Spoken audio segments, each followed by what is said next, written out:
Tu viens de créer ton entreprise et le cabinet t'a remis tous tes documents. Le registre des commerces, la DFE, le PV de dépôt, le contrat de bail, la DNSV ou la DSV et plus encore les statuts de l'entreprise. Mais laisse-moi te poser une seule question. Quelle est la prochaine étape?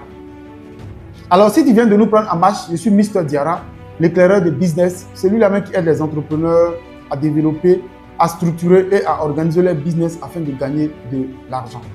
Alors, lorsque j'ai créé mon entreprise, que le cabinet m'a remis tous mes documents, la plupart des entrepreneurs, ils pensent directement à la vente, ils pensent à la communication, ils pensent au marketing. Ce n'est pas mauvais. Mais si je veux être franc avec toi, il est important de commencer tout de suite à penser au budget, à la gestion budgétaire de ton entreprise. Et je vais te donner ici 3 règles que tu dois maîtriser du bout des doigts pour pouvoir développer ton business. Parce que quand on crée une entreprise, c'est 99 ans. Donc, on ne crée pas l'entreprise pour soi, on crée une entreprise pour des générations futures.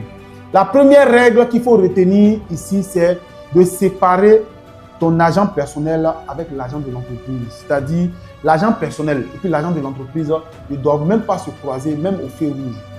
Donc, d'accord, chacun doit emprunter son chemin. Il ne doit même pas avoir d'amitié entre les deux. Tu dois t'arranger à avoir un contact de dépôt, de mobile money pour ton entreprise et un contact personnel pour ton business personnel. D'accord?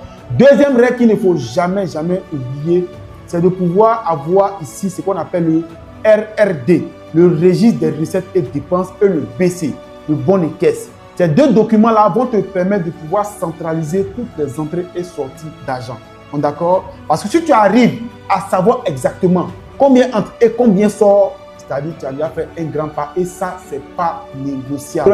Troisième règle qu'il faut retenir ici, c'est de penser que, c'est de mettre en esprit que lorsque j'obtiens ma DFE, j'ai déjà au moins 1 mois, 2 mois, sinon 3 mois de crédit d'impôt.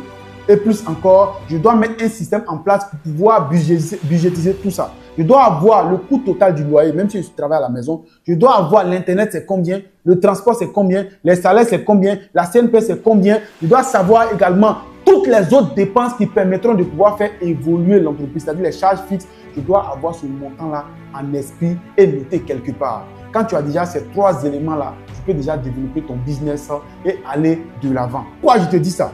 Parce que ce qu'il faut comprendre, quand on est entrepreneur, quand tu viens d'obtenir tes documents de l'entreprise, rien ne doit te surprendre. Tu dois avoir tout, tu dois gérer tout comme un professionnel. Tu dois avoir tout un budget devant toi. Tu dois avoir toute une organisation devant toi. Tu dois avoir tout, comment on appelle ça? Tu dois piloter ton entreprise comme